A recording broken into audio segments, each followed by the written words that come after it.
That rush you feel on payday?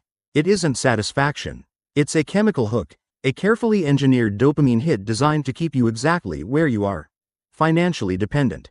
For years, you've probably been told you just have a spending problem. But the truth is, your brain is being played, and I'm going to show you how to rig the game in your favor.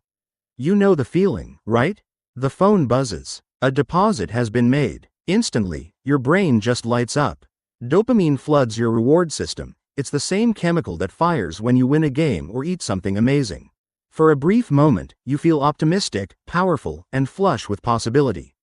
This isn't just a feeling, it's your brain on payday. And it's the most financially dangerous moment of your month. Because you're making real money decisions while your brain is basically high. That fleeting good feeling is the bait in a sophisticated trap, one designed to keep you running on a treadmill of work and spend, forever chasing a horizon of financial freedom that you can see but never seem to touch.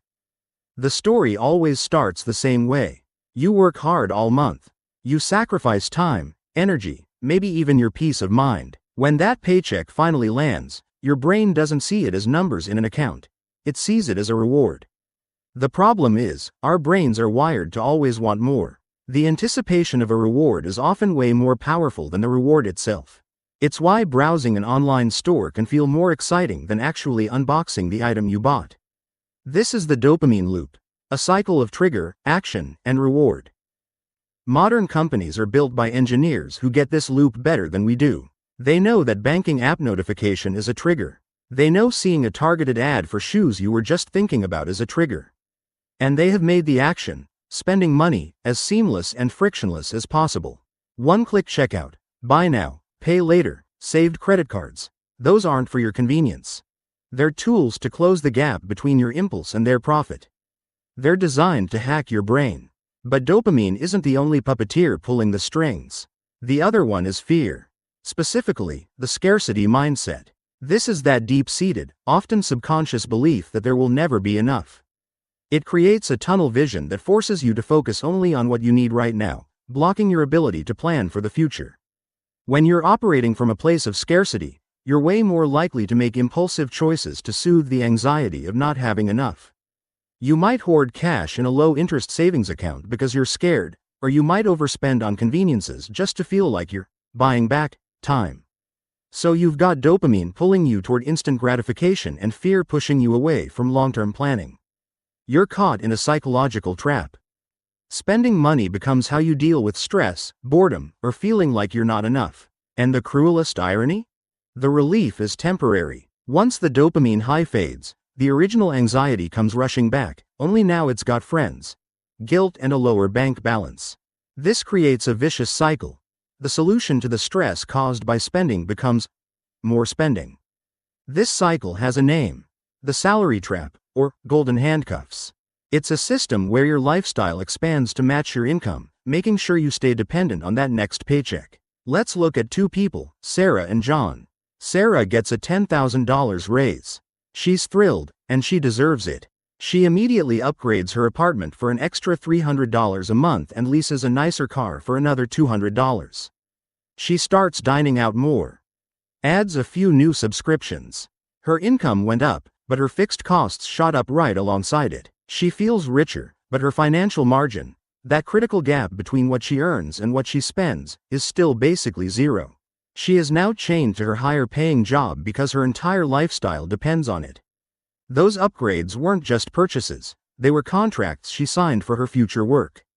John gets the same $10,000 raise. But he does something totally different. He pretends the raise never happened. He stays in the same apartment, drives the same car. He takes that extra $833 a month and sets up an automatic transfer straight into an investment account. John doesn't get the immediate dopamine hit of a new car, but what he's buying is so much more valuable: his freedom. He is widening his margin, building a walk-away fund that gives him options. He's breaking the chains before they can even lock. Sarah fell victim to lifestyle inflation, the silent wealth killer. Like a lot of high earners who still feel broke, she owns more liabilities than she does income-generating assets. And it gets worse. That impressive raise feels a lot less significant when inflation makes the price of your gas and groceries climb even faster. You're earning more on paper, but your actual purchasing power is stuck, or even shrinking. You're trapped in a comfortable prison, so busy treading water that you never have the time or money to build a ship that could actually get you to shore. Breaking free isn't about having more discipline or more willpower. The system is designed to crush your willpower. Breaking free is about having a better system. It's about outsmarting the trap. I call it the Freedom Framework, and it's a 3-step blueprint for rewiring your brain's reward system and taking back control of your money. Step 1. Introduce a dopamine delay. The world is designed for instant spending. Your first job is to reintroduce friction. Think of it like a dopamine detox, where you take a break from things that overstimulate your brain to reset its reward pathways. Start by deleting all saved payment info from your browsers and shopping apps. Unsubscribe from all those marketing emails. The goal is to force a cooling-off period between the impulse and the purchase. When you want to buy something non-essential online, put it in the cart and just close the tab. Wait 48 hours. This short delay is usually enough for that initial chemical wave to pass, letting you make the decision with a clear head. You will be shocked at how many times you either forget about the item or realize you never really wanted it that badly. Step 2. Rewire your reward system. You can't get rid of the dopamine loop, but you can hijack it. This step is all about creating a new, more powerful reward that's tied to saving. Open a high-yield savings account and give it a name like your Freedom Fund. Now, every time you successfully wait out that 48-hour dopamine delay and decide not to buy something, you're going to do something powerful. Take the exact cost of that item you didn't buy and immediately transfer it into your Freedom Fund. This action is everything. It creates a new dopamine hit, the pleasure of watching your freedom grow.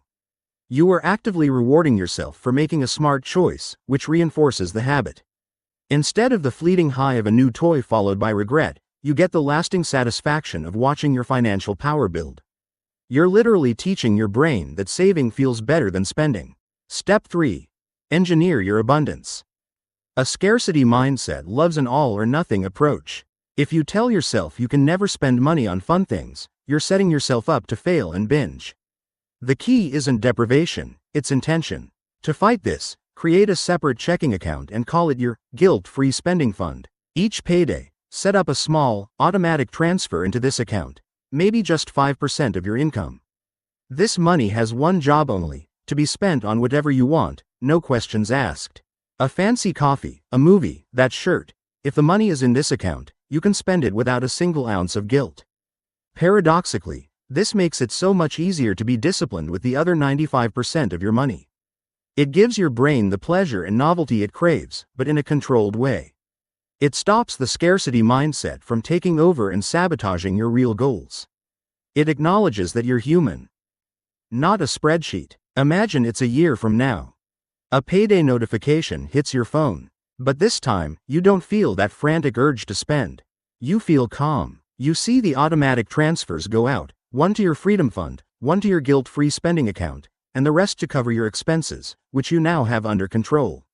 The number in your Freedom Fund isn't zero anymore. It's thousands of dollars. It's a buffer that represents security, options, and power. You are no longer a puppet of your own brain chemistry. You're the one pulling the strings. You've escaped the dopamine trap.